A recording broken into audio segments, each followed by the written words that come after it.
नमस्कार, आदाब and welcome. You watching Sunday show with सार्थक, वो शो जहां हम करेंगे न्यूज की बात एंटरटेनमेंट के साथ। देखो, दो सौरभ है, एक गांगुली है, एक द्विवेदी है, एक क्रिकेट के दादा है, एक मीडिया के दादा है, और इस हफ्ते दोनों ही कंट्रोवर्सीज में रहे। शुरुआत करते हैं सौरभ गांगुली से। अगर आपको नहीं पता कि सौरभ गांगुली कौन है, he is a Indian cricketing legend turned administrator. खबर यह है कि सौरभ गांगुली को इस हफ्ते board of cricket council of India यानी कि बीसीसीआई के प्रेसिडेंट का पद छोड़ना पड़ सकता है। गांगुली के बाद 1983 वर्ल्ड कप विनिंग टीम के मेंबर रॉजर बिनी बीसीसीआई के अगले प्रेसिडेंट हो सकते हैं। अब ये मामला विवाद में इसलिए है क्योंकि हाल ही में तृणमूल कांग्रेस के एक राज्यसभा एमपी ने कहा है कि गांगुली को बीसीसीआई के पद से इसलिए निकाला जा रहा है क्योंकि वो बीजेपी ज्वाइन नहीं कर रहे, और क्योंकि वो बीजेपी ज्वाइन नहीं कर रहे इसलिए उनकी फील्डिंग सेट करके उनको आउट किया जा रहा है। How poetic.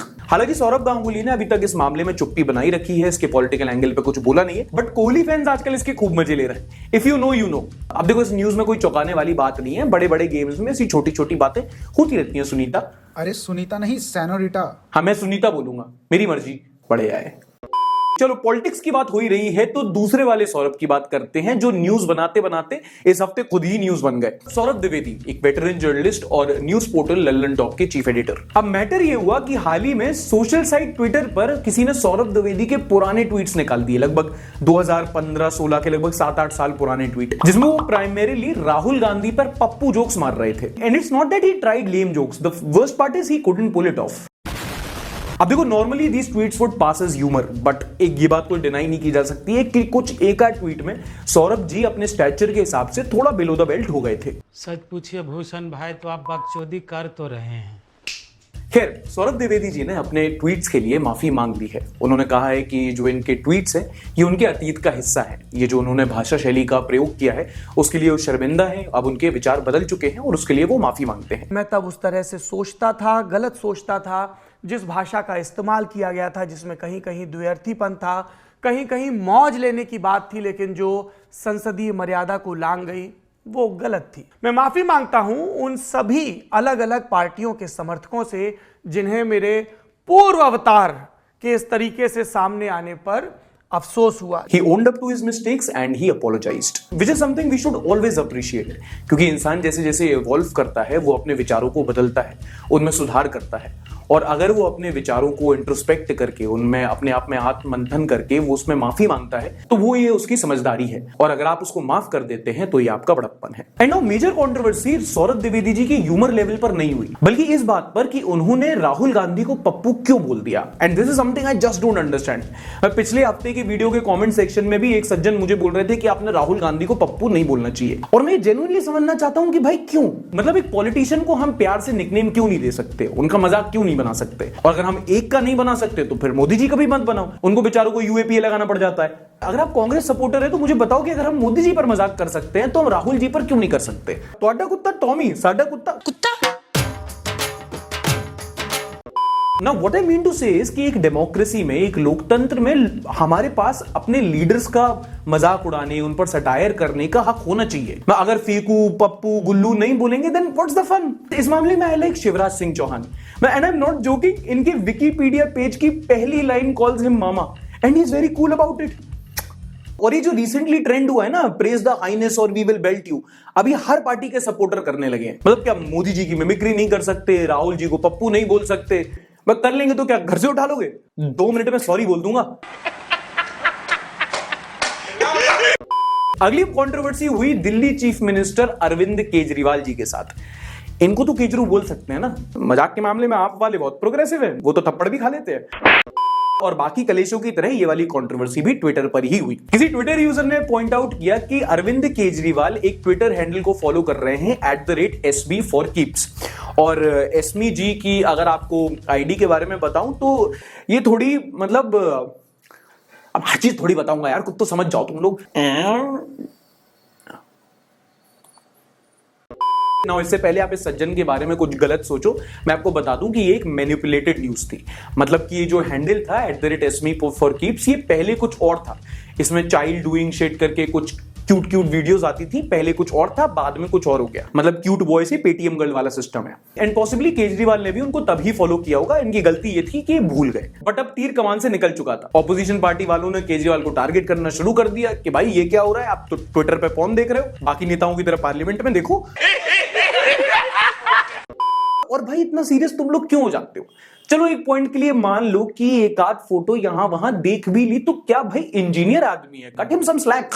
हार्दिक पटेल बना दिया, ये देख भी नहीं सकते। स्टार्ट करते हैं हफ्ते की न्यूज के साथ, और इस हफ्ते की सबसे बड़ी जो न्यूज आई वो थी केरला से। केरला में जो घटना हुई उसको सुनकर पूरा देश सहम गया है। Now disclaimer alert, this is a case of double murder which includes human sacrifice, black magic and possibly cannibalism. दरअसल हुआ यूं कि केरला में एक मोहम्मद शफी नाम का तांत्रिक था जो एक साइकोपैथ बताया जा रहा है। इसने एक कपल को बोला कि मैं कुछ काला जादू करूंगा जिससे आप और अमीर हो जाएंगे और आपकी उम्र और लंबी हो जाएगी, बट उसके लिए उसको कुछ ह्यूमन सैक्रिफाइस करना पड़ेगा, यानी इंसानों की बलि देनी पड़ेगी। दो महिलाएं थी जिन्हें पोर्नोग्राफिक फिल्म बनाने और उसके बदले पैसे दिए जाने के बदले बुलाया गया, और बुलाने के बाद उनका मर्डर कर दिया गया। मर्डर करने के बाद उनका शरीर को कई हिस्सों में काटा गया, सेक्सुअल अब्यूज भी हुआ है, और कुछ रिपोर्ट्स की माने तो शवों को काटकर खाया भी गया। मतलब ऐसी कुछ डिटेल्स हैं जो आप सुनना नहीं चाहोगे। एंड दिस वाज शॉकिंग क्योंकि ये केरला में हुआ, जो कि इंडिया का मोस्ट लिटरेट स्टेट माना जाता है। और अगर ऐसे स्टेट में अगर ऐसी घटनाएं होती हैं तो बाकी जगह क्या क्या हो रहा है ये बस सोच के ही डर लगता है। Moving on to the other big news of the week, और वो ये थी कि समाजवादी पार्टी के संस्थापक और उत्तर प्रदेश के पूर्व मुख्यमंत्री मुलायम सिंह यादव का इस हफ्ते निधन हो गया। मुलायम सिंह यादव जी उन चुनिंदा पॉलिटिशियंस में से थे जिनकी अक्रॉस पार्टी लाइंस रिस्पेक्ट की जाती थी, उम्र दराज थे, काफी समय से हॉस्पिटल में एडमिट थे, और इस हफ्ते उनका निधन हो गया। अच्छा, अब अगर मामला सैड हो गया हो तो एक मजेदार खबर सुनाता हूं, दिल गार्डन गार्डन हो जाएगा। लेकिन उसको बताने से पहले थोड़ा कॉन्टेक्स्ट दे देता हूं। आपको पता होगा कि आजकल सरकार जो है वो चीजों पर जीएसटी लगाती है, गुड्स एंड सर्विसेज टैक्स। और ये जो जीएसटी होता है ये स्लैब्स में लगता है, किसी प्रोडक्ट पर 5% लगता है, किसी पर 12 लगता है, किसी पर 18 लगता है, डिपेंडिंग ऑन द प्रोडक्ट। अब मैन्युफैक्चरर्स जो होते हैं वो चाहते हैं कि उनका प्रोडक्ट उस कैटेगरी में आए जिसमें टैक्स स्लैब थोड़ा कम हो। और ये जीएसटी की हमेशा से एक ड्रॉबैक रहा है कि लोग कैटेगराइज नहीं कर पाते प्रोडक्ट्स को कि इसमें कितना जीएसटी लगेगा, इसमें ज्यादा लगेगा या कम रहेगा। फॉर एग्जांपल किटकैट जो है चॉकलेट नहीं बल्कि वेफर के तौर पर एडवर्टाइज होता है। पैराशूट का जो ऑयल होता है वो हेयर ऑयल नहीं बल्कि कुकिंग ऑयल की तरफ एडवर्टाइज होता है, ताकि टैक्स स्लैब्स डिफरेंट हो सके। इतना समझ गए? अब इस हफ्ते मसला तब हुआ जब Gujarat authority of advance ruling ने एक कंपनी को कहा कि भाई जो पैक्ड या फ्रोजन पराठा है उस पर 18% जीएसटी लगेगा। ये रोटी की तरह नहीं है, ये आइटम थोड़ा अलग है। पराठे पर 18% जीएसटी।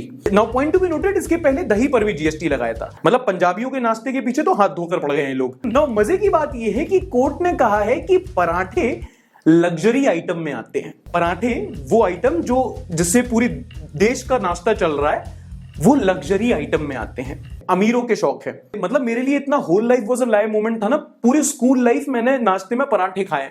मुझे लगा मजबूरी है, मुझे पता ही नहीं था मैं अमीर हूं। मतलब पहले बताते मैं एमईटी में एडमिशन ले लेता। बताओ, मर्सिडीज वाले बेचारे इंतजार कर रहे होंगे हम लोग का, पापा ऑल्टो ले आए, इतने सालों से ईएमआई भर रहे हैं, मुझे लगा होम लोन है, बैंक को टिप दे रहे थे हम लोग।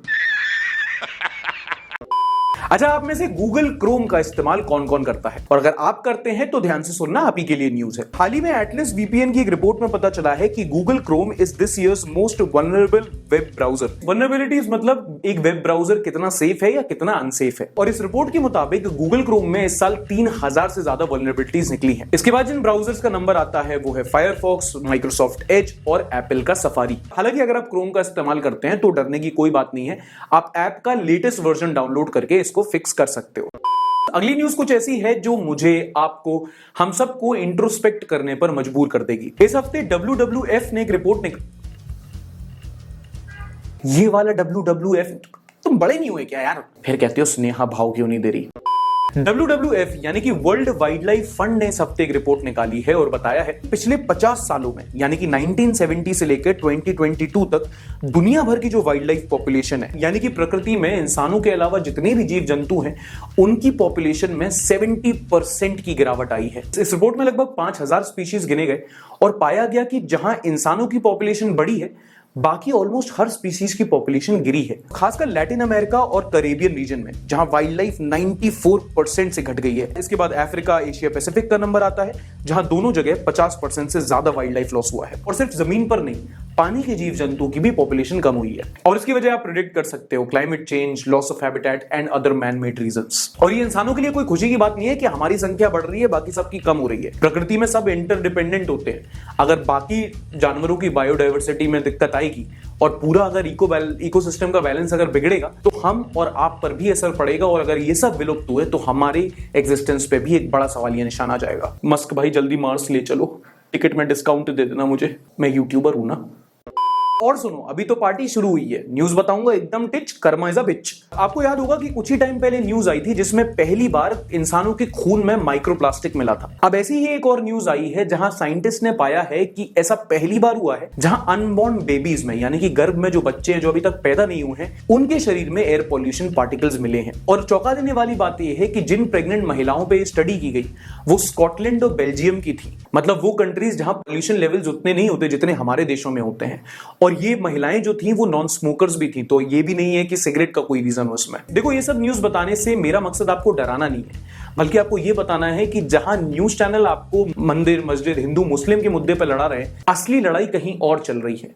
इस टाइम हम धर्म के मसलों से हटकर कोई और बड़ी प्रॉब्लम फेस कर रहे हैं जो हमारी हेल्थ और एग्जिस्टेंस से रिलेटेड है, और हमें फोकस वहीं करना चाहिए। And last but definitely the least is कि इस हफ्ते ग्लोबल हंगर इंडेक्स की रैंकिंग आ गई है, जिसमें लगभग 123 देशों को मापा गया और भारत 6 पायदान गिरकर 107वें पायदान पर रहा। अडानी की संपत्ति की तरह हमारे देश की हंगर इंडेक्स रैंकिंग भी पिछले कई सालों से बढ़ती जा रही है। पिछले साल हम 101वें स्थान पर थे और उससे पहले 94वें स्थान पर। किसी भी देश का ग्लोबल हंगर इंडेक्स बेसिकली 4 मापदंडों पर होता है: undernourishment, child wasting, child mortality under the age of 5 and undernutrition. Hunger index basically हमें यह बताता है कि किसी भी देश के जो बच्चे हैं उनका पालन पोषण कैसे हो रहा है, वो अंडर नरिश तो नहीं है, भूखमरी तो नहीं है, वगैरह वगैरह। चलो, ये तो बहुत काफी सीरियस न्यूज हो गई। अब आपको ऐसी न्यूज बताता हूं जो सुनकर ना आप हंस हंस के लोटपोट हो जाओगे। आप में से कई लोगों ने मनी हाइस्ट जरूर देखा होगा, नेटफ्लिक्स में जो सीरीज आई थी। हाल ही में टीवी सीरीज मनी हाइस्ट से इंस्पायर होकर एक आदमी ने बैंक में 34 करोड़ की चोरी कर ली। Tokyo, Helsinki, Berlin and now Mumbai. दरअसल मुंबई में एक बैंक का एम्प्लॉय मनी हाइस्ट का बहुत बड़ा फैन था, कुछ ज्यादा ही इंस्पायर्ड था वहां से। ये अपने बैंक में कैश कस्टोडियन की नौकरी करता था और एक दिन रिपेयर वर्क के दौरान इसने देखा कि बैंक में जो एयर कंडीशनिंग डक्ट है वो खुला रह गया है और वहां से चोरी की जा सकती है।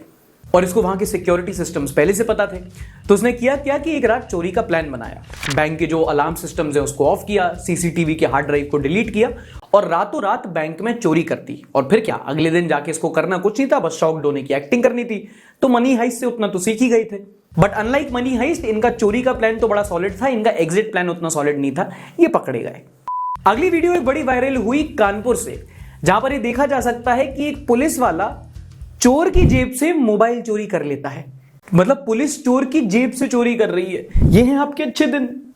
अब आपको ठगी की एक ऐसी कहानी सुनाता हूं जिसको सुनकर पहले तो आपको थोड़ा बुरा लगेगा, फिर आप बोलोगे कि ठीक ही हुआ, इतना बेवकूफ कौन होता है। जापान की एक महिला को एक व्यक्ति ने ऑनलाइन पैसे मांगे और रॉकेट खरीदने के बहाने ठग लिया।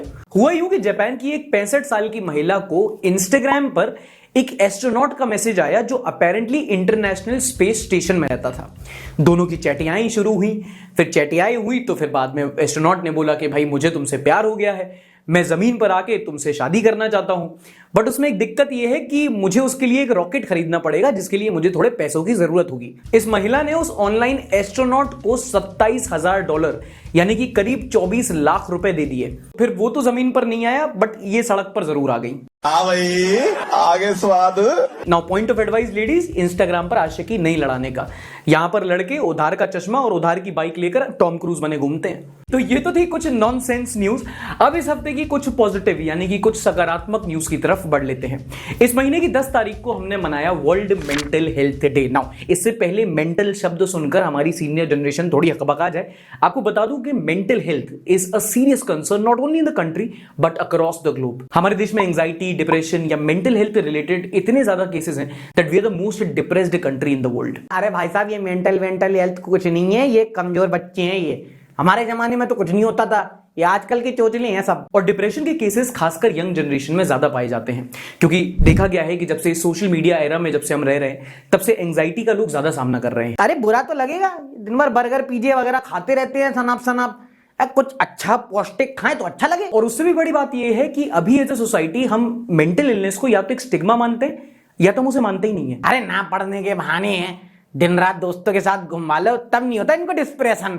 बट थैंकफुली अब चीजें धीरे धीरे करके सुधर रही हैं। खासकर पेंडेमिक के बाद मेंटल इलनेस, डिप्रेशन को लेकर लोगों के बारे में थोड़ी अवेयरनेस आई है और इसी हफ्ते इसी को लेकर सरकार ने एक बड़ा कदम उठाया है और एक 24/7 मेंटल हेल्थ की हेल्पलाइन टेलीमानस का शुभारंभ किया है। Tele mental health assistance and networking across states यानी कि टेलीमानस, जिसे हाल ही में निमहंस के साथ एक यूनियन मिनिस्टर ने लॉन्च किया है। एक 24/7 हेल्पलाइन लॉन्च की गई है 14416, जिस पर कॉल करके कोई भी मेंटल हेल्थ काउंसलर से कनेक्ट कर सकता है। एंड लोग आप में से अभी भी कई लोग ऐसे होंगे जो ये मेंटल हेल्थ को अभी भी एक चोचला मानते हैं। And genuinely happy for you अगर आपने कभी डिप्रेशन बाउट्स जैसी चीजें फेस नहीं की हैं, लेकिन ये कोई चोचले नहीं है। Depression is real. Mental health problems होती हैं और ऐसा नहीं है कि इस जनरेशन में ही हो रही है, पहले की जनरेशन में नहीं होती थी। बस अब थोड़ा अंग्रेजी हम ज्यादा सीख गए तो हम टर्मिनोलॉजी सीख गए। जैसे कि जिसको आप जी मचलना, मन भारी होना कहते हैं ना, इसको अंग्रेजी में एंग्जाइटी कहते हैं। और अब हम इसको काउंटर करने, इसके लिए हेल्प लेने, इसकी काउंसलिंग की तरफ बढ़ रहे हैं। मेंटल हेल्थ केसेस को, डिप्रेशन को थोड़ा सा नॉर्मलाइज करने की जरूरत है। मतलब आपको ज्यादा कुछ नहीं करना है। अगर आप पढ़ना चाहो तो पढ़ो और अगर आप नहीं पढ़ना चाहो तो थोड़ी एम्पैथी और थोड़ी सहानुभूति, बस। हाल ही में पीएम मोदी ने गुजरात के मोडेरा को देश का पहला 24/7 सोलर पावर्ड विलेज घोषित किया है, यानी कि देश का वो पहला गांव जो पूरी तरीके से सूर्य ऊर्जा से संचालित हो रहा है। अब उस दौर में जब हम as a civilisation climate change से जूझ रहे हैं, अभी आईपीसीसी की रिपोर्ट भी आई थी, दुनिया भर में ग्लोबल वार्मिंग हो रही है और दुनिया भर रिन्यूएबल सोर्सेज ऑफ एनर्जी की तरफ बढ़ रही है और फॉसिल फ्यूल्स पे अपनी डिपेंडेंसी कम कर रही है, तो हमें विंड एनर्जी, सोलर एनर्जी की तरफ मूव करने की ज्यादा जरूरत है। आप देख रहे होंगे कि आजकल जितनी भी नए व्हीकल लॉन्चेस होते हैं उनमें इलेक्ट्रिक व्हीकल ज्यादा बढ़ने लगे हैं। ऐसा नहीं है कि अचानक हो रहा है, काफी टाइम से इस पर टेक्नोलॉजी में काम हो रहा था। तो उस मायने में any step towards this direction is a welcome move. अच्छा, हमने इस शो में कई बार ऐसी कहानियां सुनी है जब लोग अपनी जिंदगी में कुछ करना चाहते हैं बट अपनी परिस्थितियों की वजह से नहीं कर पाते। कभी उनकी पारिवारिक स्थितियां ऐसी होती हैं, कभी उनकी फाइनेंशियल कंडीशंस ऐसे होते हैं जिसकी वजह से वो अपनी लाइफ में वो नहीं कर पाते जो वो करना चाहते थे। तो बाद में क्या करते हैं कि किसी दूसरे इंसान को जिसको उसी चीज में जरूरत है उसको मदद करते हैं और उसमें अपने आप को सुखी पाते हैं। कोई अपने घर में लाइब्रेरी खोलता है, कोई फ्री किचन चलाता है, कोई एक अनाथ आश्रम खोलता है। और ऐसी ही कहानी है सीआईएसएफ के रिटायर्ड हवलदार अमर कुमार नायक की। ये एक बहुत गरीब फैमिली से बिलोंग करते थे। इनके पिताजी एक किसान थे, ये अपनी लाइफ में पढ़ना चाहते थे लेकिन फाइनेंशियल कंडीशंस की वजह से ये पढ़ नहीं पाए। इनको 9th क्लास में ही अपनी पढ़ाई छोड़नी पड़ी और सुरक्षा बल में नौकरी लेनी पड़ी, जिसके बाद ये कांस्टेबल की पोस्ट पे आए, बाद में ये हवलदार बन गए। और हम में से कई लोगों की ऐसी कहानी होती है, कुछ करना चाहते हैं, बनना चाहते हैं बट पैसे नहीं होते लाइफ में तो कर नहीं पाते। लेकिन ये रिटायरमेंट के बाद कटक में गरीब बच्चों के लिए एक कंप्यूटर कोचिंग सेंटर चलाते हैं जिसका पूरा खर्चा ये अपनी पेंशन से उठाते हैं। और इनके कोचिंग सेंटर में फ्री ऑफ कॉस्ट लगभग 100 ऐसे लोग हैं जो पढ़ाई करते हैं, जिनमें बच्चों से लेकर बुजुर्ग तक शामिल है। अच्छा, आपको याद होगा कि कोविड के टाइम पे जब लॉकडाउन लगा था, कई सारे केसेस बढ़ रहे थे, तो कई सारे लोग परेशान हो गए थे। कोई जॉब के लिए परेशान था, कोई पैसे के लिए परेशान था, कोई खाने के लिए परेशान था, कोई दवाइयों के लिए परेशान था। और हमें से कई लोग ऐसे थे जिन्होंने अपने खर्चा निकालने के लिए, अपना मेडिसिन का खर्चा निकालने के लिए दूसरों से मदद मांगी थी। और ऐसा ही हुआ एक इंजीनियर के साथ जिन्होंने पेंडेमिक के टाइम पर एक किसी अनजान इंसान को उसकी मां के इलाज के लिए 201 रुपए का डोनेशन दिया था। ऐसे ही रैंडम, ना कोई जान पहचान थी ना कुछ, बट आउट ऑफ ह्यूमैनिटी उन्होंने उनकी मदद की थी।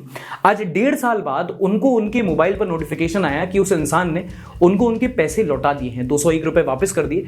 और उन्होंने ये कहा कि तब मुझे जरूरत थी, आपने मुझे मदद की, थैंक यू उसके लिए, और आज मेरे पास पैसा है तो मैं आपको वापस लौटा रहा हूं। और ये चीजें सुन के काफी अच्छा लगता है कि हर बार ऐसा नहीं होता कि आप किसी की मदद करें और वो चीज वेस्ट चली जाए। कुछ लोगों को जेन्युइनली पैसों की जरूरत होती है, वो पैसा लेते हैं और बाद में लौटा देते हैं। और कुछ लोग ऐसे हैं जो गर्लफ्रेंड को घुमाने के नाम पर पैसा मांगते हैं और बोलते हैं कि भाई सैलरी आने पर लौटा दूंगा, और फिर सैलरी भी आ जाती है, उनकी गर्लफ्रेंड भी बदल जाती है, बट पैसे कभी नहीं लौटते। राहुल भाई समझदार को इशारा काफी। अगली पॉजिटिव कहानी किसी इंसान की नहीं बल्कि एक जानवर की कहानी है। आपने इस हफ्ते जरूर जूम की कहानी के बारे में जरूर सुना होगा सोशल मीडिया पर, नहीं सुना हो तो बता देता हूं। जूम हमारी आर्मी के साथ तैनात जर्मन शेपर्ड ब्रीड का एक असॉल्ट डॉग था जो अनंतनाग में एक एंटी टेरर ऑपरेशन में इन्वॉल्व था। उसने बड़ी बहादुरी दिखाते हुए 2 आतंकवादियों को मारने में जवानों की मदद की, लेकिन इसी दौरान जूम को भी गोलियां लग गईं, जिसके बाद उसके चेहरे के रीजन पे कई सारी चोटें आईं, उसके पैर पे फ्रैक्चर आया और 2 दिन तक ये डॉग अपनी जिंदगी और मौत की लड़ाई लड़ता रहा। बट सैडली 2 दिन के बाद ये श्रीनगर के एक हॉस्पिटल में शहीद हो गया, जिसके बाद एक सेरेमनी में जूम को आर्मी द्वारा मिलिट्री फ्यूनरल दिया गया। चलो जल्दी जल्दी म्यूम रिव्यू कर लेते हैं, इस हफ्ते का खूब मजा आएगा। सागर काज़म ने ट्वीट किया है, एक कन्या से परेशान है दूसरी कन्या से। ओके, सो उर्वशी रौटेला के मामले में एक नई न्यूज है कि मैडम पहले ऑस्ट्रेलिया तो पहुंची गई थी, आजकल उन्होंने इंस्टाग्राम पे कहर ढा रखा है। कभी वो करवा चौथ पर सिंदूर डाल के पोस्ट डाल देती है। एक सटायर वेबसाइट की पोस्ट को इंस्टाग्राम पर उन्होंने शेयर भी कर दिया। देखो या तो वो बहुत ज्यादा इंटेलिजेंट है या उसका आईक्यू कंगना रनौत से भी ज्यादा नीचे है। भैया आपने तो कहा था एक्ट्रेस पटा ले लाइफ सेट हो जाएगी। ऋषभ पंत के लिए बुरा लग रहा है मुझे आजकल। लिटिल लॉर्ड चक्लरॉय, जब मेरे खुद के बाल मेरे साथ नहीं रहना चाहते तो मैं लोगों से क्या ही उम्मीद रखूं। सही बात है यार, मतलब पॉइंट तो है भाई की बात पे। मत करो, अरे यार। There are too many birthdays in September and October. It's so cold in December and January that people avoid going to medical stores. समझ रहे हो? समझ रहे हो? द होप वंस अगेन ने कमेंट किया है ब्राह्मण एक्सपोज्ड। हे प्रभु ये कौन सा अस्त्र है? जिंदगी से परेशान था, करवा चौथ व्रत रख के जिंदगी और लंबी कर दी।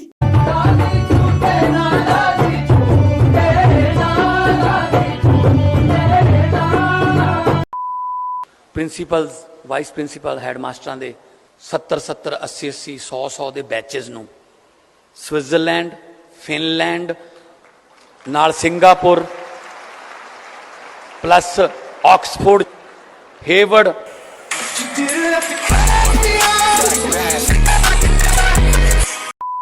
Akshay Atkar is watching from the city where Guru Gobind Singh Ji, the 10th Guru of the Sikhs, breathed his last, devoting his entire life to the service of mankind. गुरु गोविंद सिंह जी सिख धर्म के 10वें गुरु थे। 9 साल की ही उम्र में उन्होंने कमान संभाल ली थी।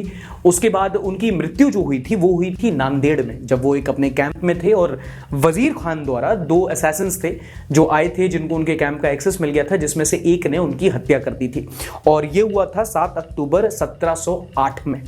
So that's good information. Hussain लोटा ने एक इमेज शेयर की है। This is probably his son. Is watching the Sunday show from the capital city of the largest district of India, may be also Asia. So sir, the largest district of India is the district of Kutch, जिसका जो area है वो है 45,000 square kilometres. Additional information, जो smallest district है वो है पौंडीचेरी का माहे, जिसका एरिया है वो है 8 स्क्वायर किलोमीटर। सो हमारे देश का जो लार्जेस्ट डिस्ट्रिक्ट है वो है कच्छ और जो सबसे छोटा है वो है माहे। तो अगर कभी जनरल नॉलेज के क्वेश्चन में आ गया तो भाई आप मुझे पता है क्या बोलना है। Gayatri Das ji is watching from the place of hide and seek beach of Asia. It is hide and seek beach of Asia क्योंकि यहां पर कहा जाता है कि देखते ही देखते आपकी आंखों के सामने बीच जो पानी होता है समुद्र का वो गायब हो जाता है। वहां इतनी हाई टाइड और लो टाइड आती है। कितनी खूबसूरत कंट्री है हमारी। ऐसी ऐसी भी लोकेशन है जो हमें पता नहीं होती है एंड इस सेगमेंट के द्वारा हमें वो पता चलती हैं। एनीवे, अगर आपकी भी जगह में कुछ ऐसी खूबसूरत बात है तो प्लीज शो देखते हुए अपनी एक सेल्फी खींचिए या अपनी कोई फोटो भी खिंचवा सकते हैं आप और उसे सोशल मीडिया पर अपलोड कीजिए विद #संडे सार्थक। अपनी सिटी की कोई एक खूबसूरत सी हिंट हमको बताइएगा, हम गेस करने की कोशिश करेंगे। ये था आज का एपिसोड। पसंद आया तो लाइक जरूर कीजिएगा, नहीं पसंद आया तो डिसलाइक कर सकते हैं। पिछले हफ्ते का एपिसोड आपको इधर मिल जाएगा। मिलेंगे अगले हफ्ते, तब तक के लिए एज यूजुअल प्लीज अपना ख्याल रखिए। मिलेंगे अगले हफ्ते, तब तक के लिए टाटा बाय बाय, शब बखैर। Like, subscribe and share.